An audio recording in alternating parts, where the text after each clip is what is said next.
I push the message out. Faith, hope, hustle, that's what we're about. If you need a little push, we gon' keep you strong. Scroll up, stay tuned, this is where you belong. Every click is a heartbeat. Every like is a family meet. Stand tall, stand proud, stand on. We rise together with Mr. O. So O.com, taking it worldwide. Spread love, spread light. Come along for the ride. From the timeline straight to your home, we connect, we inspire. Hello everyone, good morning. Welcome to yours truly, Mr. O. Yes, if this is your first time of being here, please share. Invite somebody. On this page we learn. We share ideas. We talk about travel abroad processes, especially for teachers, but we do share other content as well, and we talk about things that will develop your mind. We are heavy into that because we believe that after traveling, after making the move, after going to school, one thing that you need as a person is critical thinking. One thing you need as a person is mind development, mindset development, something that we were not taught in a normal classroom. So it is very important for us to get some of these things. I don't hold myself as a final authority on anything I share. These are my experiences, the experience of others, research-based stuff that I've learned also. And in my practice as a teacher in the US, I use some of these things as an example for all of us to learn. All right? If you have a comment, if you have a different opinion from what I'm sharing, you can put it in the comment section. Okay, you can put it in the comment section and let's have an interaction. It is very important. All right, so this week we began talking about the 5C's, incorporating the 5C's into your classroom as a teacher. In fact, I'm talking directly to teachers, but some of these things that we talk about here are based on research. Okay, so as a parent, as a corporate person, as an entrepreneur, as a doctor, as whoever, you could incorporate some of these things and it will work because they are effective. Okay, but in this context, I'm talking directly to classroom teachers and anyone that is in education. Okay, good. So we looked at the collaboration as a first C yesterday, collaboration, and I said collaboration is important for all learners. Okay, even you as a teacher, it is one component of your development. You collaborate with your colleagues, you collaborate with other teachers from other schools, other regions, other countries, because it is the right thing to do. Yes, you are not an island. That is why it is important to collaborate. No one was created an island. No student was created an island. So as a teacher, you must, or as a facilitator, or as a tutor, or as a lecturer, whatever you call yourself, you must allow deep collaborations in your classroom. Is that okay? You must allow deep collaborations in your classroom, because it is one way for your students to interact. All right. Someone will say, why are we even talking about these 5C's? Some of these things, because they are research-based, scientific research-based, it is the whole idea. One of the main reasons, or one of the cardinal points, or cardinal reasons is that we want to shift the focus from learning as a product to learning as a what? As a journey. I mean, most of us here are adults. You can, attest to the fact that when you were in school, teachers that made their classroom or teaching the learning process as a journey, you enjoyed their class more. Yeah. Those who focused, or whose focus was on product, seeing you as a product, as a final product, they were more rigid. They were not fun. They didn't make it a journey. They made it like a sprint, not a marathon. But we all know, every educator knows that the teaching and learning process is a marathon. It is never a sprint. It is never like a dash, 100-meter dash. You run, you stop, you run. No. It is a journey. It is a marathon. I mean, a long marathon in that regard, where you don't just run and say, I am done. No. The processes continue. I always tell my students as a math teacher that most of the things I'm teaching them in high school were things that they learned when they were in elementary level. And they always want to argue with me. I said, listen, look at it this way. We started teaching you 1 plus 1, right? Then we said 1 plus a box. So find the box. Then we put a 2 there, right? Before you can transition to equations. So they write 1 plus a little blank box and they put the final answer 2. So all they're asking is, what will you add to 1 to give you the final answer as 2? Then you said it is 1, right?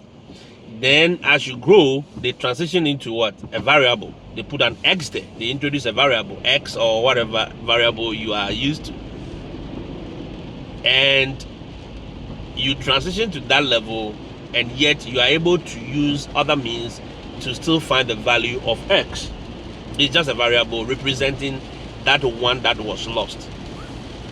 Then you graduated to middle school level. Then they introduce another small number on top of the x that we call squared.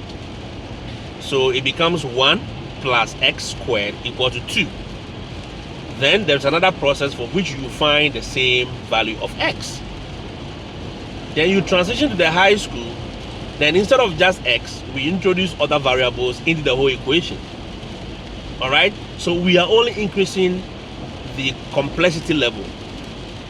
But at the end of the day, the basic concept, the basic understanding is the same. And that same basic concept of addition, subtraction, multiplication, and all that, division, transitioned into other concepts that we see in math. Then we give it nice name: advanced algebra, advanced calculus. Then we give it beautiful names. Then we are calling it stochastic processes or whatever we want to call them. But it's the same concept. So the fundamental thing is for you to understand and be part of the journey. But if you look at teaching and learning process as a final product, your classroom become very static. Your classroom become one way. You become a teacher that is just focused on student getting a particular grade. And for most parts of Africa, especially I was teaching in Ghana, I'm a Ghanaian, so I can speak for Ghana. For most part, teachers tend to the exam. They tend to teach. They teach to the exam. They teach to the questions. So you hear them, oh, let's go and bypass questions. Let's use this. Let's do this, because they want you to just get an A and B and move on without enjoying the journey. How did I get that A? You want to enjoy the journey. All right. So one of the other C's that I want to talk about today, okay, yesterday, so we're talking about collaboration. So today, I just want to talk about communication. Yes, communication. We've talked about communication on this page for a very long time. So if you've been here for some time, you will know, or you hear me talk about communication between students and teachers, among students, parents and teachers, parents and students. You know, the communication levels are so many. It could be lateral, it could be direct, it could be upwards, it could be, with your peers, it could be anything. With your colleagues, it could be anything. But one thing in the learning, in the teaching and learning process in the classroom, communication is very important. Not just any communication, but clear communication is one key component that you, as a teacher, must make sure you incorporate into the whole process. When you are giving direction to students, give them clear directions. When you are asking them questions, make sure you communicate those questions very clearly. Right? Don't be very ambiguous. Don't be ambiguous in your communications. You are not Jesus Christ. Yeah, who always wants to speak in parables? No. Then people have to think through it before they understand. No, please. You are a teacher. Yes, there are times you speak in parables because of the age of the students you are dealing with. They are adults and they could easily understand or interpret it. But if, and I said if and only if, you want to communicate to your learners for them to understand you and for them to follow your direction, that communication must be in a clear language. All right, it must be in a what? In a clear language, very clear language. I know some will say, Mr. Oh, what is clear and what? Yeah, because there were times that when we were in school, they gave us questions that we never understood. In fact, some questions, there were days in Ghana I could go back to my old books, like my notes and stuff, and I said, this question, we never got to solve this question. Yeah, there were teachers like that. They will give you questions that you could never solve. And they think they've done, just they are the best. Yeah, we hold ourselves as if we are the the new Einstein that has emerged because we have given our students questions and they couldn't solve. But most of the time, those questions were very ambiguous. They were not clearly communicated. All right. One thing that when I came to the US, that became part of me was clear communication. The language, the jargons. Yes, from the beginning, I struggled a little because their jargons are different from ours. Their way of pronouncing is different from ours, right? Because we learn the British English, they have their own American English. Even within America, they have their own terminologies and whatever way of communicating. Now, I am bringing my British, and in fact, not just British from British, or not just British English from Britain. No, this is British English from Ghana, and I was bringing it to America. So imagine the confusion. Yeah, it was a whole lot. It was a whole lot. So I will give an instruction. They look at me like, what is this guy talking about? They look at you are mad and you are just talking in the air, right? But with time, I learned some of these basic things. I looked at the way they communicate. I talked to some of our teachers, the words they use, the terminologies. Then I began talking to my students, and they were like, "Oh, you mean this? Oh, okay. You mean? Oh, okay, Mr. Oh, I got you. I got you." You know, they nod in response. They respond with words and say, "Hey, I understand what you mean." Smart ones, some few smart ones who understand you because they've been watching African movies, especially Nigerian movies, so they know, and they've been listening to all Afro beats and stuff, so they understand some of these words that we use. But now you're communicating with them, you are there with them in reality, so they are like, "Oh, I've heard this before. I heard it on this music." Okay, so it was one of the things that I had to learn. All right. And in communicating, giving clear directions. So students come to your class, what is the first thing they should do? As soon as you enter the class, we have a warm-up on the board, or we have a, how do we call it? Yeah, warm-up. I mean, what we normally call back home in Ghana, mentor. All right, in the morning, they give you some quick exercises, that's something, a short one that you do, just to wake you up, wake your brain up for the class. All right, a quick warm-up. Give them 5 minutes, 10 minutes, you are done. Then you can get into your main lesson. Now, clear direction in the sense that the students must know. Trust me, if you don't, you are setting up yourself for chaos. Because most of these students are mini robots, especially these Gen Zs that are coming up. I'm not saying they are robots, but in some sense, they want to be given direction where they can go from point A to point B to point C to point D. So if there is nothing like that, there's no formal way of doing things in your class. As soon as they enter, everyone is everywhere. Some are talking, some are playing football, some are throwing paper at each other, some are jumping here and there. And look, you will not enjoy that class that day or that period. Yeah.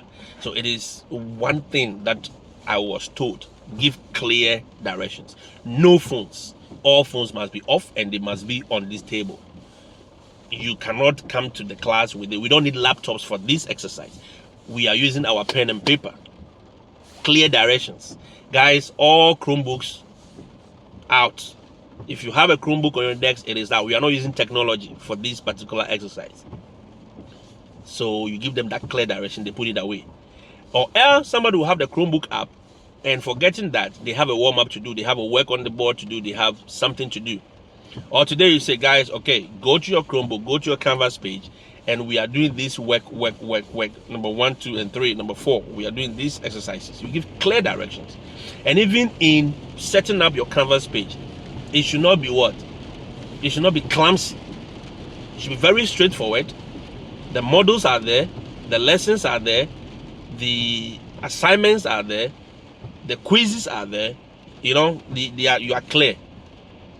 So this semester, for instance, we were just instructed to make it very basic.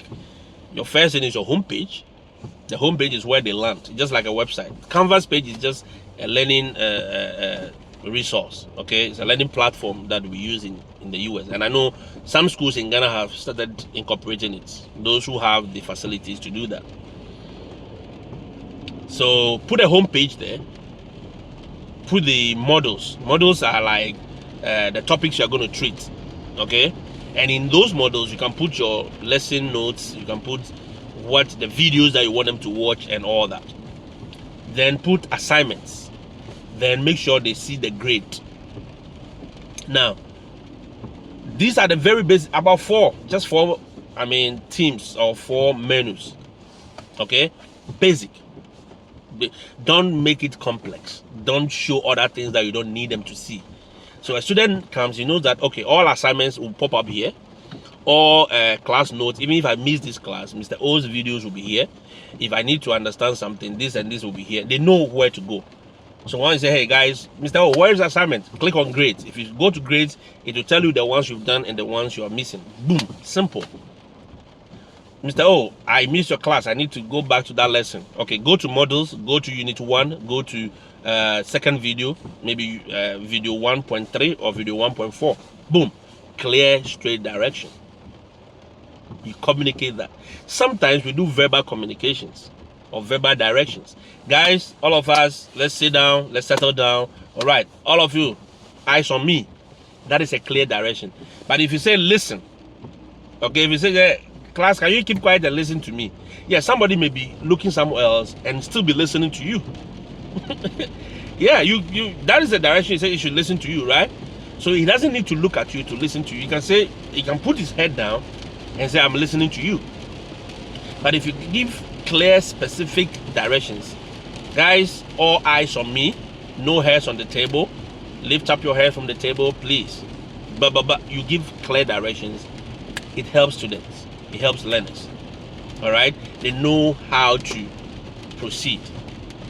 And when you are giving them assignments, when you are giving them test items, please, I know sometimes we want to feel important, we want to look like, yeah, we are the best teacher, we know how to set questions, we know how to trick questions. No, there is nothing like tricking students in this world anymore.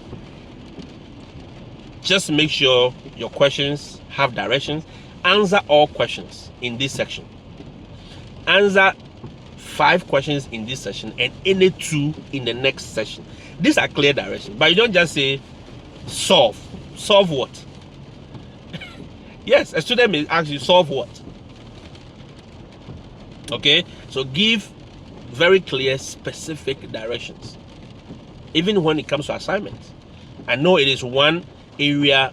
Creating of test items is one area that a lot of teachers have to learn, because I did measurement and evaluation. I can tell you for a fact that setting good test items that have good distractors and have good answer options is not just a walk in the park. It takes a whole lot of understanding. But again, in the modern world that we are now, people have created those resources that are standardized questions, all right, or test items that you can use.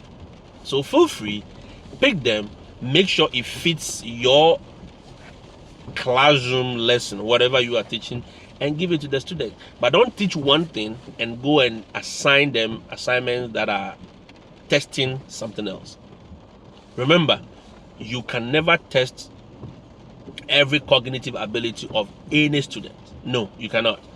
Every test item or every question, what we call questions or assignments, is meant to test specific cognitive abilities of students. Yes, no one question can test every aspect of what you know or what you don't know. No, it can never be.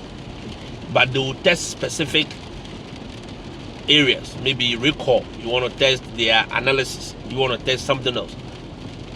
So just make sure you are able to develop good test items if you don't want to use the ones that are already in the public domain or that others have created. All right, and these all comes under communication. So it can be non-verbal communication. Sometimes we can use non-verbal communications. Yes, non-verbal communications. Look, there are times that I look at my students in a way and they should understand what I meant. Yeah, they shouldn't be struggling to understand you. You do it for some time. You tell them that, hey, if I do this, you know what it means. If you want to go out of my class, make sure you raise your hand. Or if you want to go out of my class, walk to my table and tell me. If you want to use the bathroom, raise the red card. If you want to, you can create non-verbal communication. So there's no chaos in your class. So you can give them color-coded cards, little cards in your classroom. So everyone has it on their table. All right, maybe green, yellow, blue. Okay, if you want to use the restroom, use the blue. If you want to talk or you want to answer a question, use the red. These things with time becomes a norm in your classroom. So it doesn't create chaos. Yes, somebody will say, Mr. Oh, you have no idea. In my classroom, they will not even use those colors. Yes, because you did not study from the beginning. It wasn't something you developed. Yeah, every routine takes time. Okay, and every student by default wants to be deviant. We're all students. We all want students. And we're all deviant in a way. Okay, not deviant to the level of high disrespect, but no matter what, they want to deviate a little bit from the norm. I don't want to do whatever everyone is doing, right? Yeah. So it happens sometimes, but if you create the routine, as soon as you enter the class and as soon as you stand, sometimes by just waking up from your desk and standing in front of the class and being quiet and looking straight at them, gives them a signal. Oh, okay, the guy is ready to teach. Okay, let's keep quiet. Or maybe as soon as you get up and you said one word, everyone should understand you. Those are non-verbal communications. You don't necessarily have to say so many words. Or sometimes the moment you get up and you raise your hand with a fist, they should know, or they should have a signal that, hey, the guy meant this. You see? But it takes time. You have to develop it. You have to develop it with your students. Yes, with your learners, you have to develop it. It is not magic. It doesn't happen overnight. All right? It doesn't happen overnight. So you will have to teach them repeatedly until they get it. All right? So whether you are using non-verbal, you are using verbal communications, please make sure you are communicating clearly to your learners. Okay? I want to end it here, and I want to hear your comments and your views. What are views?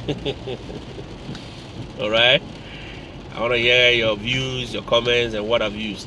Make sure we interact. Let's all learn. Let's see what is working in your class, what is not working.